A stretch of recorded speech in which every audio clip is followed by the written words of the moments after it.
this confidence, this courage, this clarity that we all want and need as leaders, this compassion, it's innate within us. It's already here. We don't need to seek it extrinsically. We don't need to take a course to learn how to be confident. It's like it's already who we are.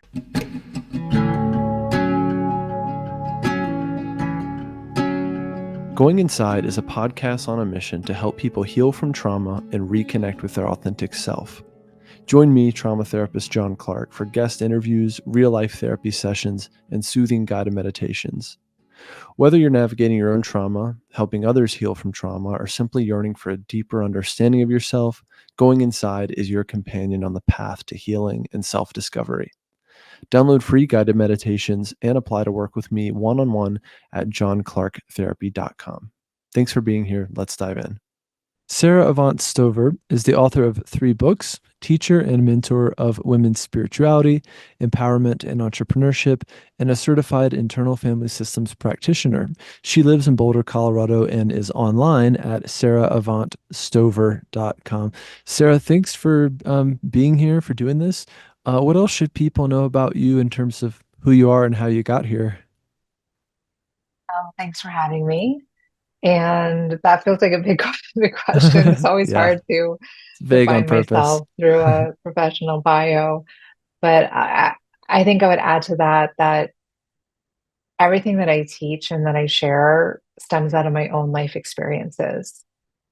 And I really kind of chronicle my own journey of becoming, of evolving through my books and then through my teachings. And I learn things and then I turn around and I share them to hopefully make other women's journeys even just a little bit easier, but hopefully a lot easier when I Yeah. can.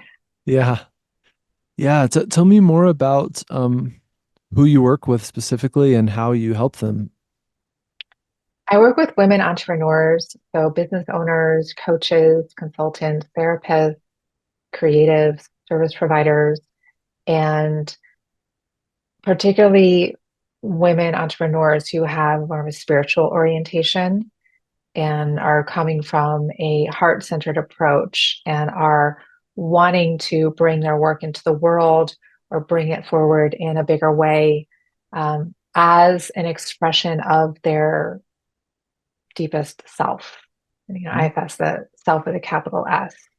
Mm-hmm. And so the women that I work with have been around the block, you could say, in terms of spirituality and personal development. Many are therapists. Many are, have really experienced a lot and studied a lot and are still struggling with some deeper issues, which I think we'll probably be talking more about as we go. Yeah, that would be great. Before we get into that and how specifically you apply IFS to your work with your clients, um, how did you come to IFS and what was your experience in, um, yeah, learning the model, coming to it and using it in your work? I I was first introduced to parts work in my 20s through the work of Helen Sidra Stone and voice dialogue. And that was really instrumental for me in starting to build more of a relationship with my inner critic. And around that time, I started working with a mentor who I continue to mentor with. So that was 20 years ago. And so we've worked together for a couple of decades. And she started training in IFS. She had done all 3 levels of IFS. And 10 years ago, in one of our sessions, she started leading me through what I now understand to be the IFS model, the IFS process. And it was so powerful for me. So even though I'd done a lot of therapy, again, I'd done voice dialogue, been involved in spirituality for a couple of decades at that point, this was different. And she took me to one of my exiled parts and gave me a practice of checking in with her for a month. And I really felt deeply shifted as a result of that. And shortly after that, I experienced a big life upheaval. Long story short, the man that I was engaged to told me he'd been cheating on me for the majority of our several year relationship. And in the aftermath of that, this mentor of mine really urged me. She said, Sarah, you really need to be doing IFS more intensively right now. So I could really just understand the parts of me that even led me to be in that relationship in the first place, and just to deal with all the trauma that came up as a result of that depth of betrayal. So I started working with an IFS therapist weekly, and that led me into deeper and deeper regions of myself where I did very intensive and extensive healing. And at the end of that, I just felt a level of wholeness that I had never had access to before. And I just felt like I want to train in this. I want to be able to share this with other people. Yeah. Yeah, thank you. And given that what you do now is help women with their businesses, well, through helping them, uh, how did IFS or how has IFS helped you with your own business? It has helped me immensely, and it continues to every day. I say that entrepreneurship is like the Olympics of personal development. It brings our stuff up in such a big way. Yeah. And there's so many internal challenges that come up, and there's so many external challenges. And those two things makes it kind of like a high intensity sport a lot of times. And so for me, it really helped me to identify when I'm being parts led and when I'm being self led. So when I have kind of taskmaster parts or pushing parts leading the way, when there are parts that are afraid, like younger parts of me that are afraid, feeling fear around money or feeling fear around being judged or not liked. And it gives me the tools to see those as trailheads and to get curious about those parts and then start to relate to them in more of a self-led way. So I have a much deeper awareness of leading from myself, leading from my wholeness, rather than from my parts or from my wounds. And that's significant for me. It's interesting because well, I've been, self-employed essentially my whole career and also worked with a lot of self-employed people. I also have a separate business called Private Practice Workshop where I've been helping therapists through business coaching for years now. And what I find is that going back to kind of being driven by the wound or parts that are wounded um, is a really compelling energy source for a lot of entrepreneurs. A lot of the most quote unquote successful people I know by material measures are also often the most deeply wounded or have parts that have tremendous not good enough burdens or burdens of worthlessness, right? And there's even some fear then around if we work with those parts, and better yet, unburden them, that I won't have my edge anymore. Do you see this type of thing come up in your work? And if so, how do you, help people with that sort of thing? I do. And like one of the things that I see a lot with women is kind of like a variation of that is this, especially women who are in midlife, where maybe they've had some success, they've had some experience in the past, but they've burned out from those protective parts, those workaholic parts that have pushed them. And I've had that experience too. And then they've seen like I can't live like this anymore. I can't operate like this anymore, especially for women in midlife when you're going through perimenopause and menopause. Like it's just physically not possible to work at that level. And so in those cases, there's a real desire to discover a new way to find that sort of energy source deeper within from more of the soul, from more of the self, rather than from those protective patterns. So I would say for the women that I work with, there's not that fear of losing that competitive edge. There's more of this desire to, or this curiosity, like I know something else is possible, but I'm not sure how to do that, or I'm not sure if I'm even capable of that. Hmm. And so in that case, I think it really helps to have role models.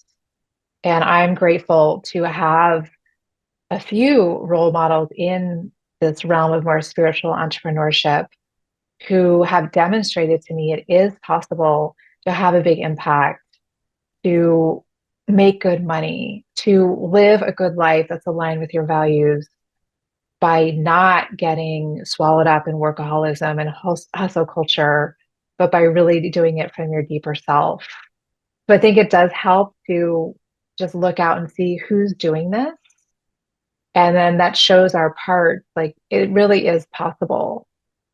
And then we just start to put one foot in front of the other to operate from more of this self-led place and then just let our own experience become our teacher too. Hmm. Yeah. Yeah, that's great. When you think about the number of decisions that a business owner has to make, it's incredible. Whether it's should I take on this client or how much should I charge or should I open this new business that I've, an idea I've had for forever. How do you help people make those decisions from a place that is as self-led as possible? I am a really big advocate of meditation. And for me, that's like sitting quietly and being in presence, observing my breath. But for other people, it can look other ways. It can be journaling, it can be just having some quiet time in nature or with your cup of coffee or tea. But the key is stillness and quiet and not letting in the stimuli from the world. Because in those spaces, we can tune into that still small voice inside, which in IFS we call ourself. And that's where our guidance comes from. So whenever I have decisions I need to make, I don't make them at like the end of the day. If someone has a question for me that is more than just an easy answer, I just say, I'm going to sleep on it and I'll get back to you Mm, tomorrow. yeah. Or if I need longer than that, if it's a bigger decision, I'll take that. But definitely, I'm going to sleep on it so that I I can kind of like put that into my subconscious mind as I sleep. And when I wake up and I'm doing my meditation, or maybe I need to go deeper and do some journaling about it and ask, like, what would you have me do? And then imagine that the universe or God or the big self is writing back to me, and then I get the guidance on how to move forward. And that's just like that's one of the ways that we can build a self-led business, just step by step by step or decision by decision by decision, is just taking the space and the time to go inside and see what's true, see what's here. Hmm. You've mentioned spirituality, and um, I know it's an important part of what you do and who you are. And can you just say more about that in terms of how you integrate spirituality into your work, and especially as it relates to helping entrepreneurs? For me, spirituality is like the basis of everything, and it has been for my whole adult life. And within entrepreneurship, it's really based on this concept from Greek philosophy that Carl Jung also spoke about a lot, and more of a modern day teacher, John DeMartini, speaks about a lot. It's this concept of telos, which translates as your ultimate aim. And within each of us, within our hearts, or in IFS, you could say within our self, lives this telos. And it's like within an oak tree, or rather within an acorn, and there's the pattern of an oak tree. So within each of us, within our own hearts, there's the pattern of our highest unfolding. And I believe it is our spiritual aim, our spiritual mission here on this planet to fulfill that telos. And I see entrepreneurship as one of the most potent ways to do that, because building a business is like creating the structure through which Hmm. that telos, that which we are born to do, can flow out into the world, that our deepest gifts can be of service to other people. And I feel like that is one of the highest spiritual practices that we can enact on. Hmm. Yeah, that's wonderful. How do you help entrepreneurs start to get clear on guess, who they are and what they want. In my experience, a lot of being a business owner is going back to my vision, right? Which is like, where is all of this heading? Why does my business exist? And what do I hope for the future to look like? Yeah, how do you help business owners with that part of things?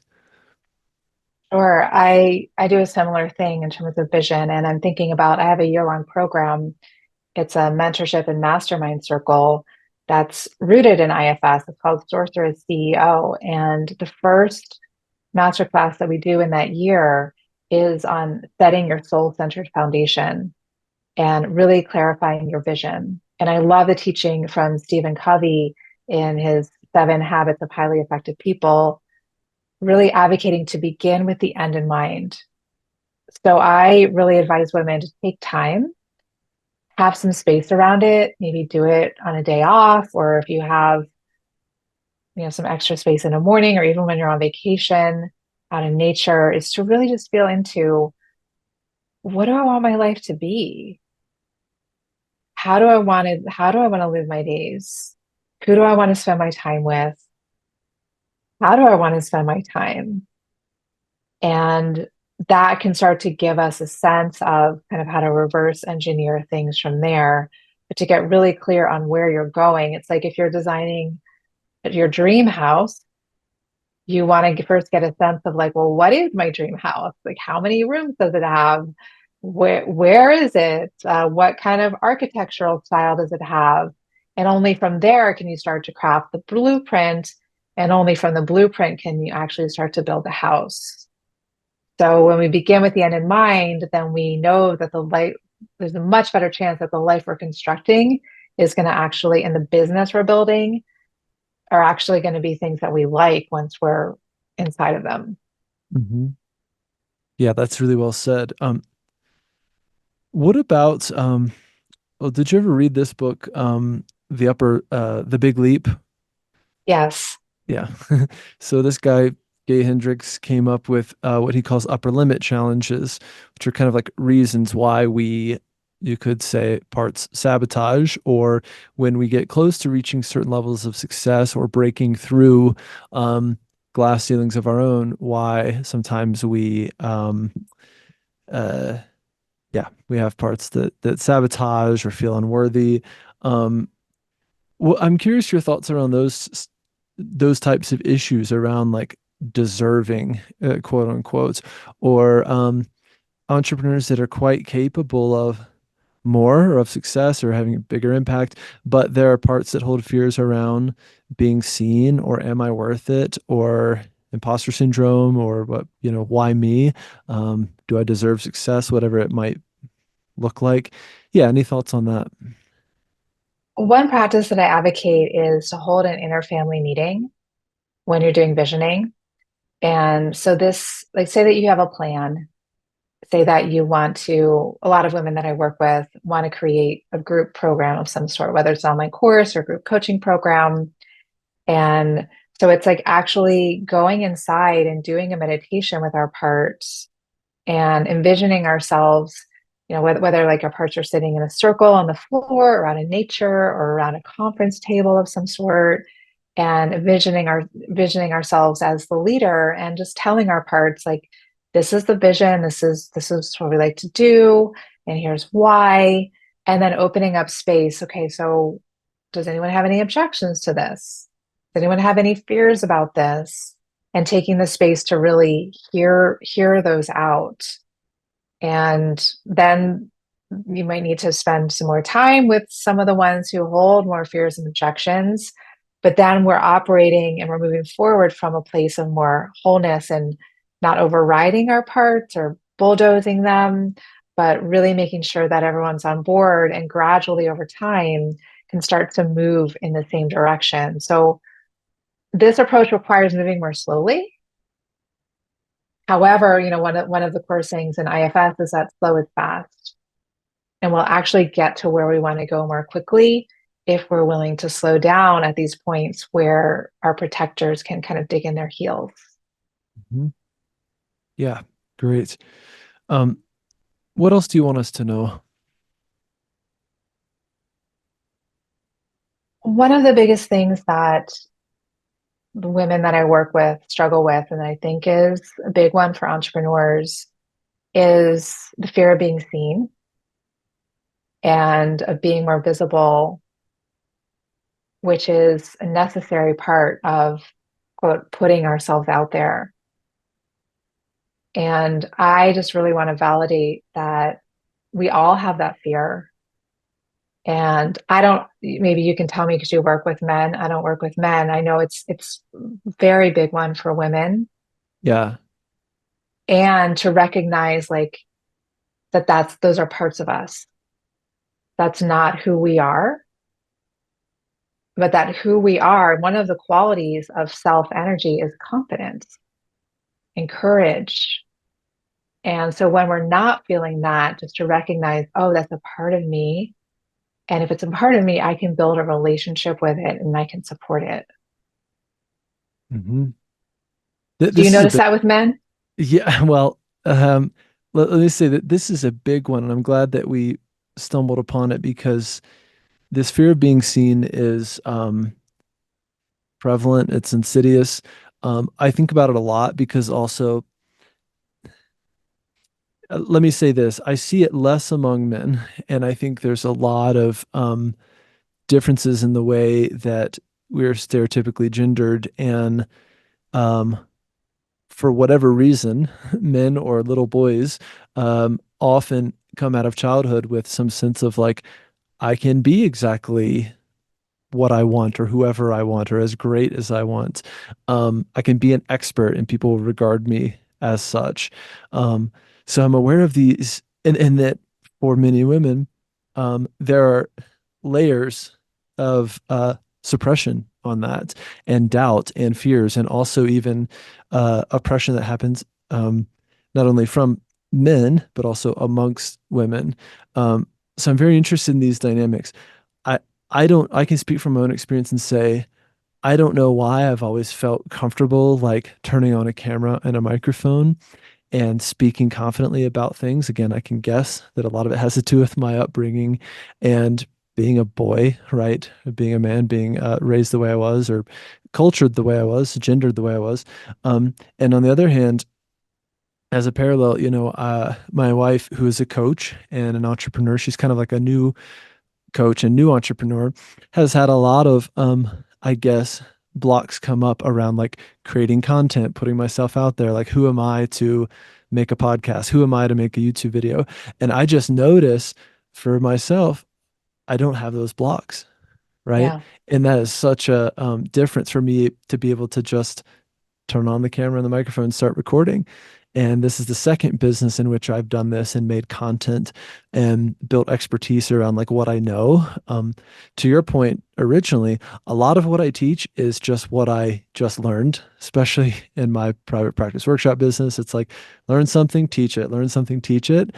But also part of what that does is that builds expertise around, wow, this guy must know a lot. And it's like, well, there's both things that I know and also a lot that I don't know. And in reality, it's like I see myself as a facilitator and someone that's good at helping people get out of their own way, right? Creating that space for them to actually do the work. Um, Whereas some of the work, if in a true business consulting fashion, might be like telling the person what to do or like teaching them about SEO or podcasting or how to price your services or whatever, right? So you get more into that consulting realm. So this is a long-winded answer to say I have the issue less, and here I am talking a ton, which proves that, yeah, I don't have that filtered as I much. appreciate that you share that because I think in an IFS we talk about we have individual burdens or individual wounds to be healed, and we also have ancestral burdens and cultural burdens. And what I find in women and just in myself is that the ancestral and the cultural wounds are significant in terms of helping us to step in more fully into our confidence and our work and our voices in the world and being safe, being seen. So, I actually, I mentioned one of my courses that's kind of like about the business building pieces, and I have a whole other course for women entrepreneurs that's about the inner work pieces because actually that's the bigger part. Actually, the business building is pretty simple, but it's all the stuff that comes up that's a lot more complex. And one of the things we do in there is uh, unburdening of the wound of patriarchy and feelings that like it's not safe to rise up and to speak and Yeah. be seen. And it's very real. Like there does we do feel a lack of safety in our Yeah. systems, in our bodies, in our nervous systems around breaking free of that. Yeah. Yeah. Some of the ways in which I benefit and suffer from the patriarchy to my awareness are um, there are ancestral burdens that go way back around um, overworking and proving a man's worth by being a provider and having that archetype that has been an example for me my whole life.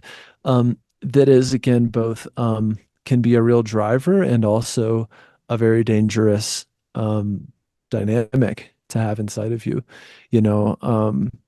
And I think many men feel quite burdened by that pressure.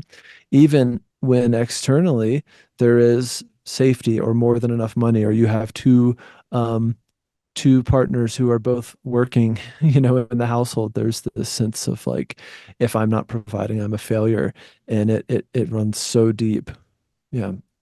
For sure. Yeah. And I feel like that also feeds into the other cultural wounds of hyper individualism and materialism Yeah. of like we need to do this all ourselves. And if we're not acquiring things, we're not safe or we're not accepted. And there's just so many of these that feed into each other that's infiltrated in everything that we do. And it's hard to break Yeah. free of them. And like we were talking about earlier, just to like forge a new path or just to create new role models for how it's possible to have what we want without driving ourselves into the ground, or for a lot of women without just hiding and not sharing your gifts with the world. Mhm. Yeah, the role of mentors is massive. It's always been big in my life. My mentor, who's been, doing what I want to do, which is like being a really good trauma therapist, has been doing it for decades more than me, but also is the type of person I want to be. And so having that mentor and having that person that I am kind of striving toward being more like is really amazing. And I think people really lack mentors. It's part of the reason why people will seek out like a business coach or a business consultant, is that kind of paid mentor type relationship where someone is believing in you and guiding you and can help you deal with obstacles as they arise and get clear on your heart and who you are and what you want. And make decisions from a place of self as much as possible. Um, so yeah, I think it's huge. I agree. I was talking about my longtime mentor earlier, who introduced me to IFS and introduced me to so many things that are so deeply important to me. I don't know who I would be right now without her. And when I first met her in my 20s, I saw like she's in a great marriage. She's has a thriving career and she's doing it her way. And that just gave me hope and kind of gave me something to look towards. And it continues to. And Mhm. I think that, mentoring is, I call the work that I do mentoring rather than coaching, because I like that model. I like that kind of field of mentorship of Yeah. like you were saying earlier, like here are things that I've learned, Yeah. here's experience that I've gained, and I can share it with you. Hmm. It's um and it is important, I think, to have mentors over time that we grow with and evolve with and through different Hmm. seasons. I feel like it's kind of like an older model of learning, even like apprenticeship or It something is. of Yeah. um, just evolving together. So people will ask me like, how do you get a mentor? And all I can say is that in my experience and with my mentor, um, I saw him doing therapy at a workshop and thought that's exactly the type of therapy I want to do. And so I just went up and asked him, like, what would it take to work with you or work under you and to learn from you? And a position didn't exist at the time for me to be an intern at his college counseling center. And then he created a position and said, if you want to work in this hallway closet and see people for free, I'll supervise you. And that was kind of how that started, but I guess in a way, like just asking really goes a long way. And I think people are afraid to ask. Again, I'm also aware of this like always being rewarded for being assertive type thing. And maybe that benefited me too, to just go up and be like, hey, will you, how do I work for you? Um, and that worked. But I think it's like, yeah, both a very ancient way of like learning and knowing and being guided, and also kind of like not really talked about that much. Yes. Yeah. And I think women do it too. And when we see someone that inspires us, or we just feel that kind of like inner knowing, and there's that saying, when the student is ready, the teacher appears. It's like, oh, there they are. Okay. There's just like something lights up inside of us. Yeah. And Yeah. in my case, I just kept studying with her. I just kept doing things with her. And just, Yeah. all these years later, here we're still here together. Yeah. Yeah. It's, I been, a therapist and working in this field of mental health for 15 some years. And um, it feels like in a way yesterday I was like seeking that mentor out. And then all of a sudden I wake up and I'm mentoring people and therapists are coming to me, in that same position I was in and looking for guidance. So that's part of the richness that exists and that I love in the kind of lineage of psychotherapy is there's a lot of that learning that is kind of passed down through mentorship and supervision, and whether it's formal or informal. And I really love that. What Going back to these cultural burdens, I wanted to talk more about those. I A lot of my practice has been in the Bay Area and Silicon Valley. And so some of the values of Silicon Valley and the tech industry are like extreme individualism, materialism, and also this idea of productivity. I even had a client today who about halfway through the session just kind of stopped and said, I'm sorry, like this session's like, I'm not being productive in this session, am I? And I was like, I'm so glad you said that, because let's talk about that and what being productive here means, right? Like if all you do today is explore this part of you that feels like you're not being productive enough, you're not being a good enough client, then what if that was more than enough for our work today? Right. But I just find these burdens to be tremendous, especially this one around productivity. That is a big one. And I think about, when I do IFS a lot in groups. And so when women will come to like a group call, and sometimes we'll do a parts check-in, what's happening for you, what parts you notice are present. And a lot of times they'll say, I'm noticing a part of me that is having a really hard time concentrating Yeah. and doesn't really want to be here, had a hard time coming here because I have so many things to do. And it's just like this part is just reminding me of this whole long list. And it's like, what are we accomplishing here right now? We're Yeah. talking about this. Yeah. So, but I think that this helps what we were talking about earlier.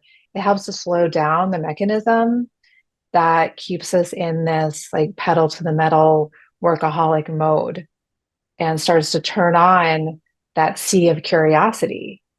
Well, what's driving this, or who's driving this? And can we get to know them a little bit better?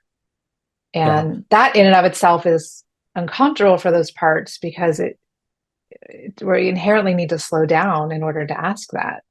And these parts just want to speed up.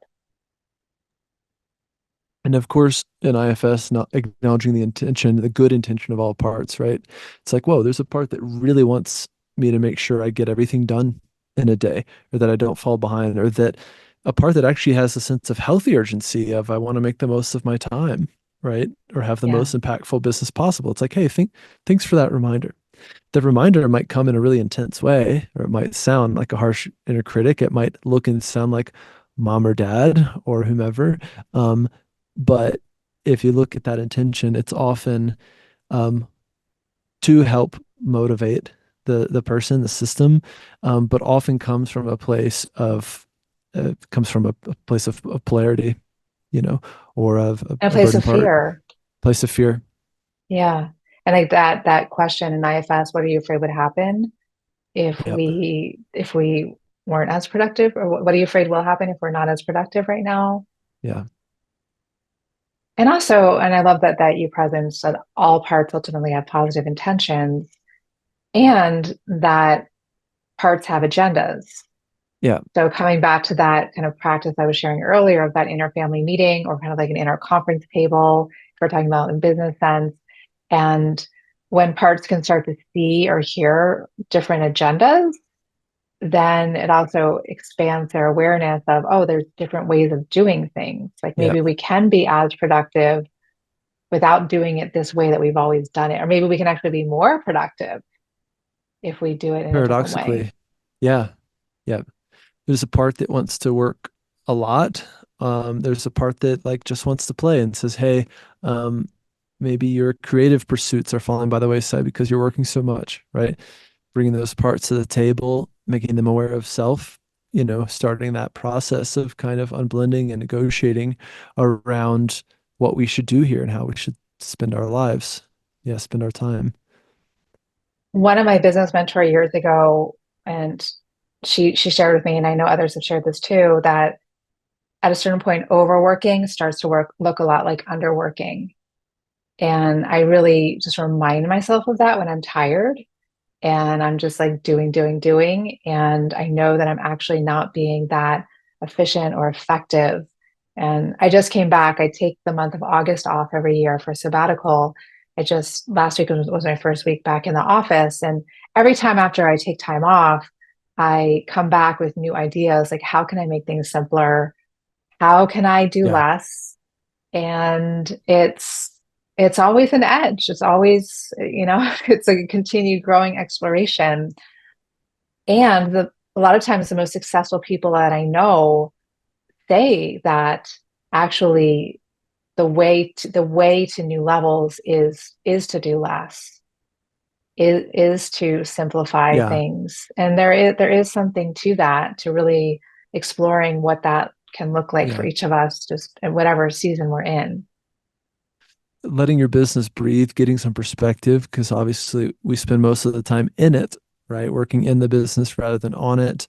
It's a common concept. So getting that perspective, that time away, that space, the time to just do nothing. And then paradoxically, we end up getting the most clarity in those moments. It's like having a strike of clarity when you're in the shower and not thinking about your business. And you just have unbelievable clarity about what to do or whether or not to hire this person, right? Or whatever Yeah. it is. So um, productivity, can look so different. I remember explaining this at one point to someone that as a business owner, it's possible that me being out on the water surfing and not thinking about my business is more productive than sitting at the desk trying to think of new ideas or ways to grow the revenue or whatever.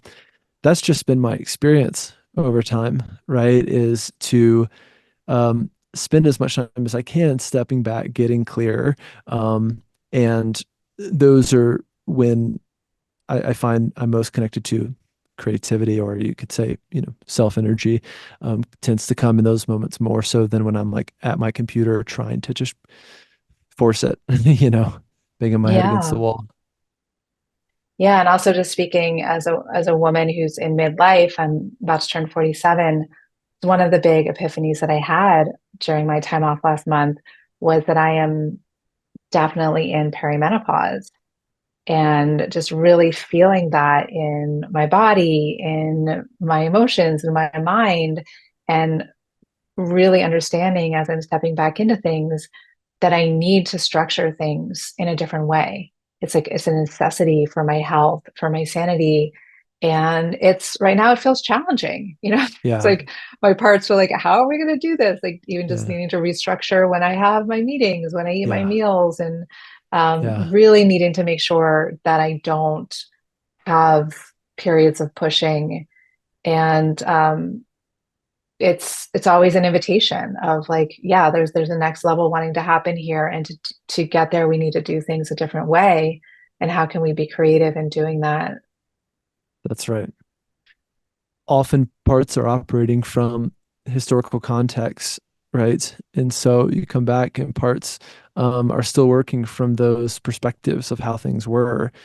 I also find it interesting to ask people, what was the context during which you started your business? Early on in my career, I kind of fully became an entrepreneur during a bit of a crisis. Basically, my wife had been laid off.